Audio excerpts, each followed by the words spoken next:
Hey friends, today I want to look at the value that having multiple systems can have for you. So I want to start out by speaking to a lot of the discontent that I've been seeing lately. There's a lot of people that are saying, you know what, I can't support what I have been. I'm gonna go ahead and make the switch to Sony, to Panasonic, to Fuji, to whatever. And I don't agree with that, because I feel like every camera body has its strengths and weaknesses. And I've myself found a whole lot of value in having multiple systems.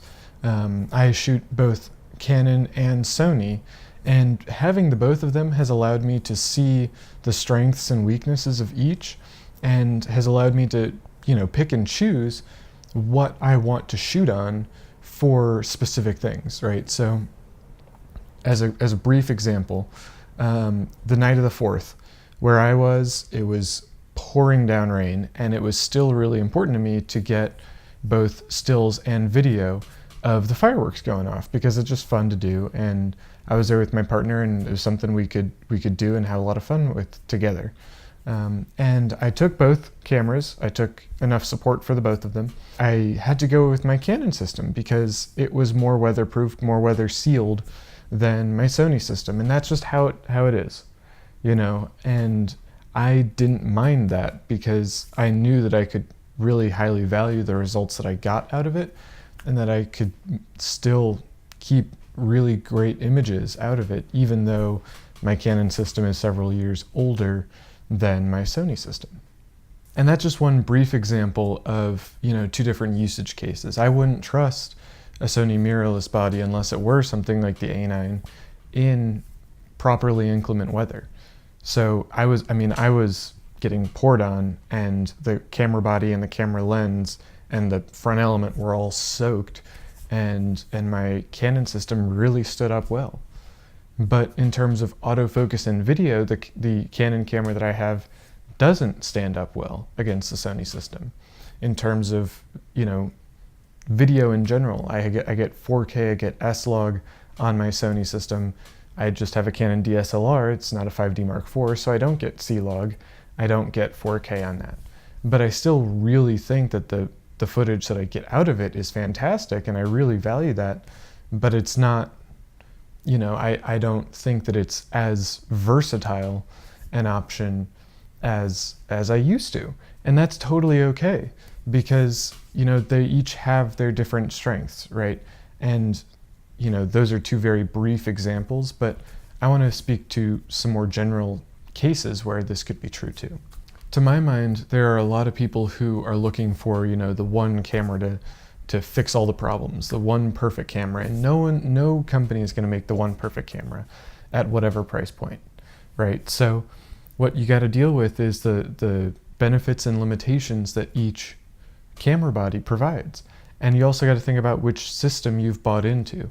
So that's not to disparage buying into a system, because I've done myself, and I find a lot of value in having that flexibility, that all those extra lenses that I wouldn't otherwise have.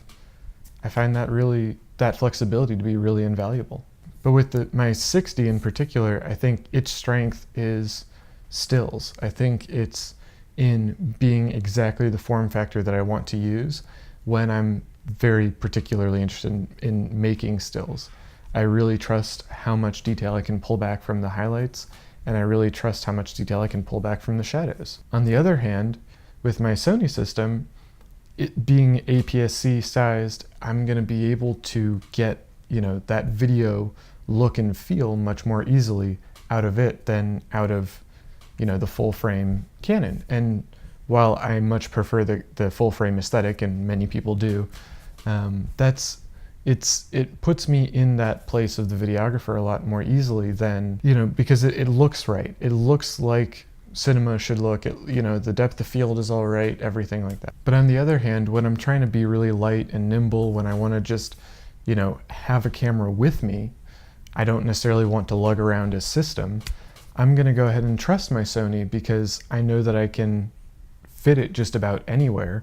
It's going to take up very little space, and I'm going to still be able to make fantastic images with it. I've used both of my cameras for video. fairly extensively. And I don't have as good of ISO performance on my Canon as I do on my Sony, and that's just because it's a couple of years older than my Sony system is. But I'm also not desperate or ready to, or anything, invest in Sony lenses like I have already done Canon lenses. And so the quality of optics that I have for my Canon system is much higher than the quality of optics that I have for my Sony system. So when I'm looking for like, how can I be as flexible as humanly possible? How can I make sure that I can get every shot? Oftentimes, it's going to be the Canon system that I rely on if I'm really desperate to actually be sure that I nail the shot. But when I know the situation a little bit better, when I know what I'm walking into, what kind of images I want to make, I'm also going to, when the environment's more controlled, I'm going to go ahead and feel free to go with the Sony system, because I can do things like use my FD mount 50mm f1.4 and use that really beneficial feature of focus peaking to really nail some really artistic shots. And what's really funny about that is, with a lot of the content that I've been making, with a lot of the videos that I've been making, the vlogs in particular, what I've been finding is that I need the most flexible lenses possible. And with what I have, those are the kit lenses. So I didn't buy my 60 with the 24-105 f4 LIS, but that's the one that I use most frequently. And I find myself using my Sony kit lens, the 16-50, most frequently as well. So while buying into a system can be really valuable to be as flexible as humanly possible with what you're going to be trying to get, I also think that it's totally okay to just go with the camera body that you want and with the kit lens, because the body is what's more important there, because that's going to give you more flexibility than buying specialty lenses can give you. Specialty lenses aren't going to be as useful as the camera body that will give you the features that you want and the kit lens. All that to say, like, what I'm not trying to do is disparage going out and getting more lenses, because more lenses means better images, right? But you don't need to go whole hog one way or the other. You just need to be able to cover enough range, and you got to know what kind of stuff you shoot. So for me, shooting the kind of things that I do, it makes more sense for me to just have the kit lens on the Sony when I'm vlogging, because that's the smallest, lightest setup that I can take more places and do more things with. But with my Canon, it makes sense to have stuff like the 85mm, the 50mm, the 70-200, in addition to the 24-105, because I've spent a lot more time making images and evoking memories and making moments, capturing moments with that camera. The really great upside to having both of those systems is that then I can adapt my Canon lenses onto my Sony body. And EF lenses are really rather industry standard almost, like DP Review uses the Canon EF 85mm f1.8 that I'm using right now to do their image tests for Canon bodies. So you gotta take each of those sides with a grain of salt. On the one hand, you don't need more than a kit lens, and on the other, having more than the kit lens can make a really huge difference. With multiple systems, you can be really flexible with adapting those. Where I'm wanting to go with all this is DSLR and mirrorless, because that's where a lot of those comments that I've been seeing lately are coming from. It's like, I'm gonna ditch the DSLR system for a mirrorless system. And oftentimes it's like, oh, it's too big, it's too heavy, or oh, it doesn't have the features. And it's funny because like the GH5 is the same size as a lot of DSLRs. It's a pro body size. It's not an amateur size. It's not like an SL1. It's as big as or bigger than the 6D Mark II and then the 6D. But on the other hand, companies like Panasonic and Sony are giving more features at each price point. So you got to decide for yourself, does it matter the features or does it matter the image quality almost, if that makes any sense? Because like, I implicitly trust Canon's color science.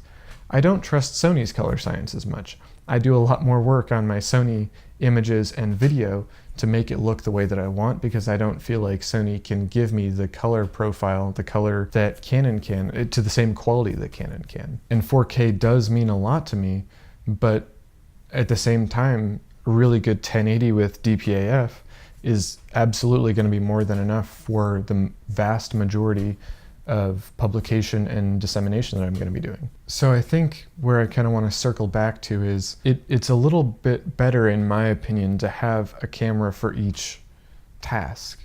You know, like I'm going to use my Alpha 6300 with my family rather than my 6D, because my family is going to be more amenable to the smaller camera than the bigger camera. It's going to take up less space in their consciousness of, you know, in terms of pressure.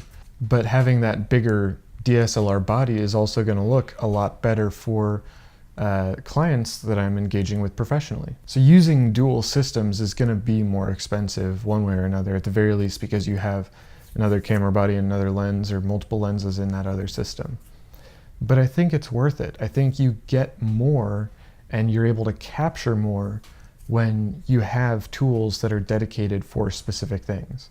When you have tools that you can trust and rely on to perform certain tasks, and that when you reach in your bag, that you know that just exactly how you want to manipulate that particular device in order to get you the best possible image. Because, like I said earlier, there is no one perfect camera, but you can oftentimes get to the perfect setup, the perfect kit, by having multiple cameras, and oftentimes, in my opinion, by having multiple systems. Thank you very much for your time and for your attention. Please smash that like button, subscribe, ring the notification bell. Your comments are really meaningful to me. I've been looking at a lot of those lately and they've been really positive, and I really want to say thank you to everybody who's been being really positive. That makes a huge difference for me. Also, go ahead and check out the links in the description to that are my gear. Those Amazon affiliate links will help me out by giving a couple pennies on the dollar for purchases you make on Amazon without impacting the cost at all. And so that'll really help me take this channel to the next level, and you know, what I'm trying to do creatively and the stories I'm trying to tell to the next level. So I really appreciate you're spending your time with me, and I'm looking forward to seeing you in the next one.